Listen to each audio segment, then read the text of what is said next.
Теперь, что касается по сути, в 2 словах.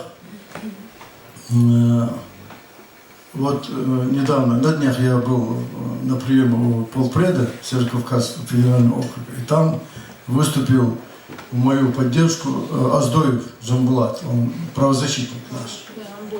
Вот. И он очень интересную вещь сказал. Он сказал, что он встречается с молодыми людьми в школе, в гимназиях, со студентами, и они ставят вопрос, и не один.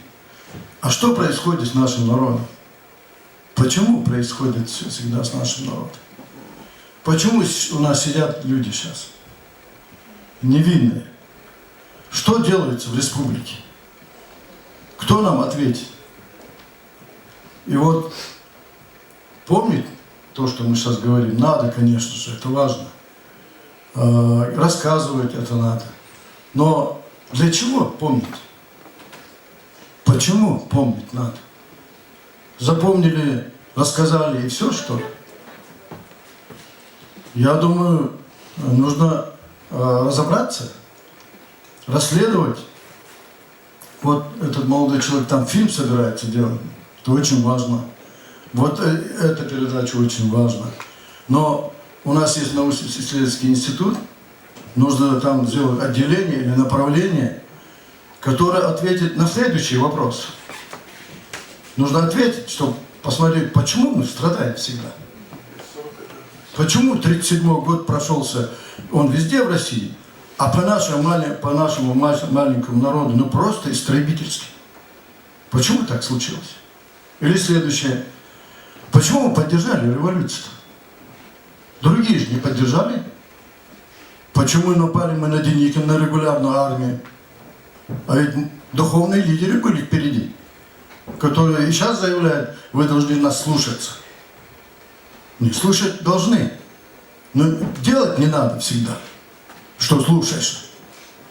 Надо включать разум, надо слушать профессионалов, надо иметь этих профессионалов, подготавливать и дальше двигать, чтобы или 92-й год. Почему мы смирились, что ликвидировали республики или отдали земли, и мы молчали? Ведь там было написано, что для ингушей, для чеченцев ингушей, для создания рабочих мест, для расселения. Но мы же промолчали. Наша власть промолчала. Или следующее. Почему элита наша, которые, они поехали в пассажирских вагонах, а все остальные в скотских вагонах? А что эта элита так дала для власти, что они вот в таких условиях поехали, а мы в других условиях поехали? То же самое не продолжается сейчас. Мы молчим же, и 92-й год молчим, и сейчас по землям молчим. Люди сидят, мы, как бы говорим, смелые, самые смелые, однако и 5000 не можем собрать для того, чтобы сказать, слушайте, это же невинные люди сидят. Почему вы узаконите беззаконие? Где наша элита? Где наша интеллигенция? Где наши профессионалы? Вот надо такую группу, такой институт сформировать, потратить на это деньги и ответить молодежи надо на эти вопросы. И вот эта молодежь тогда выработает для себя иммунитет для того, чтобы не повторять наши ошибки. Ошибки наших элит. Спасибо. Извините за эмоциональность. В крайней части хотели сказать вот о том, что сейчас абсолютно невинно находятся в политзаках наши общественные деятели. И самое главное имя, я считаю, именно потому что это девушка, и потому что она связана с музеем ГУЛАГа и с многими проектами музея ГУЛАГа. Это речь о Зарифе Саутиевой. Мы солидарны во всех поддержках ее, во всех начинаниях, которые осуществляют родные и волонтеры по помощи ей и другим политзаключенным, мемориалом международным они признаны политзаключенными, потому что это выдающиеся люди гражданского протеста. в постсоветской России вот сегодняшних дней. Зарифа Саутиева – это особая статья, так сказать, в этом разговоре, потому что в позапрошлом, 2018 году, вот здесь, она, как соавтор с сотрудниками, научными сотрудниками музея проекта «Мой ГУЛАГ. Я очевидец», помогала музейщикам в их экспедиции в Ингушетию, и итогом которой была публикация нескольких, значит, изданий. «Я очевидец» — это фиксация по специальным методикам свидетельств, не воспоминаний, не мемуаров, свидетельств по очень конкретным, так сказать, методикам людей, которые пережили депортацию. И поэтому мы в Исенгире абсолютно солидарны и поддерживаем то, что ты сказал, вот в отношении дня сегодняшнего, который, ну, впрямую связан с 1944 годом. Вот здесь я не очень, так сказать, поддерживаю. Вот ты как-то так сказал, что вот почему мы вспоминаем. Ну, потому что последствия сталинщины не ликвидированы. Ну, потому что Нюрнберга по советской власти, по коммунизму не состоялось. Поэтому мы все время вот по этому замкнутому трагическому кругу вращаемся, и все время мы, значит, в авангарде этого бития. Потому что вот как бы делание из нас после 44-го года, 73-го, 92-го, осени 18-го до сегодняшнего дня, делание из нас таких обиженных невротиков, есть, ну, такая вот неперспективная затея власти, потому что ошибки, советские ошибки, если наша страна, новая Россия, правопреемница, сейчас вот очень интересный дискурс начинается, да, правопреемница, не правопреемница, ну, правопреемница вообще по факту, да, ну, если правопреемница, то вот эти линии возбухания и возвеличивания Сталина, о чем вот, значит, Алексей Нестеренко скажет, и мы, надеюсь, поддержим его обращение, возвеличивание и обожествление Сталина, это впрямую связано с этим.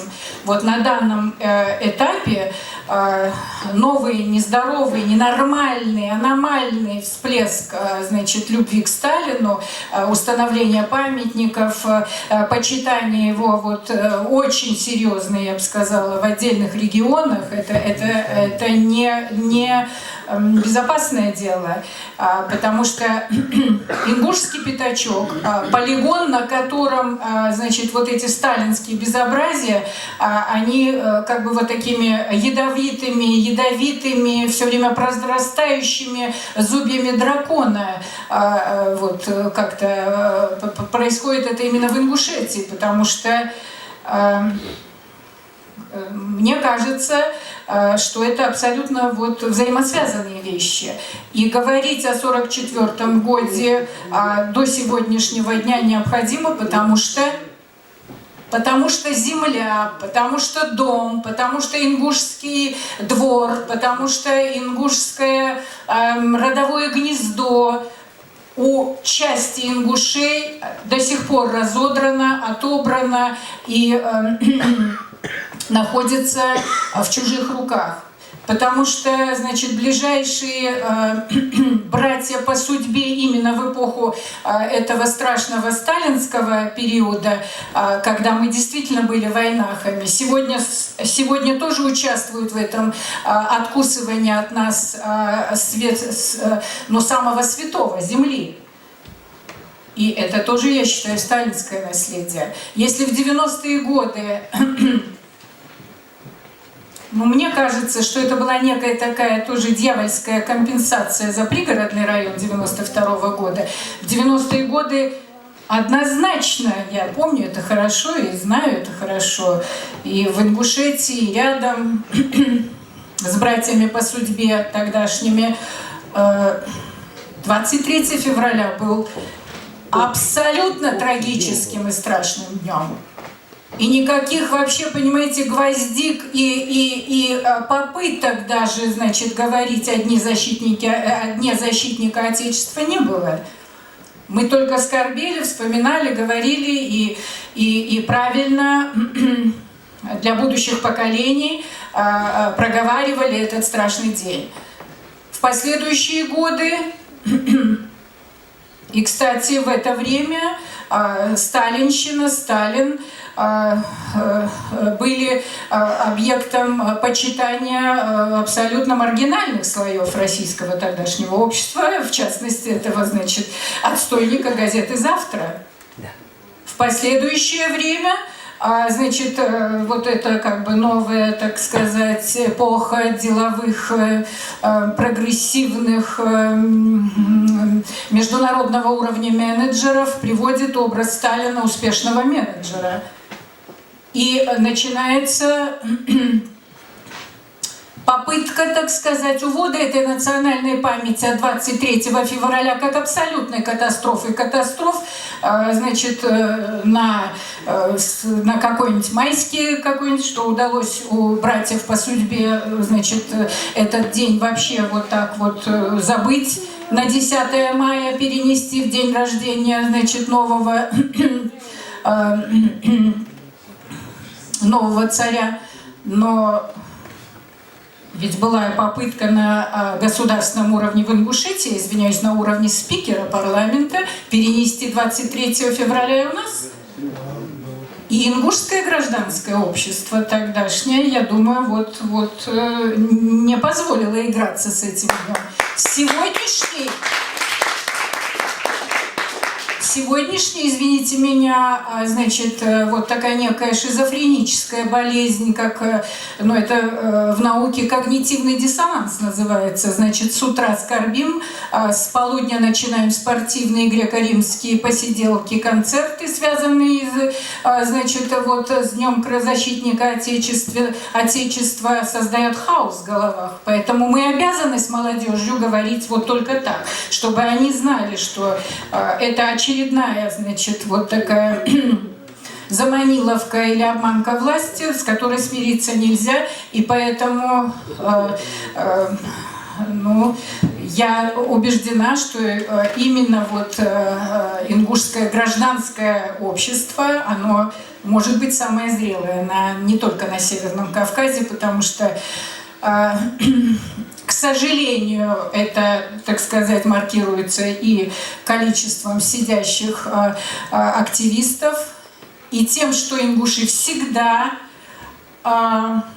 будут отстаивать свое право на свою родину, на свою землю, на свой дом, на свой очаг, что подтверждается вот в этих воспоминаниях 1944 года. Зарифа Саутиева и ее товарищи сегодня это вот сегодняшнее, так сказать, звено этой общей цепи ингушского сопротивления. Спасибо большое.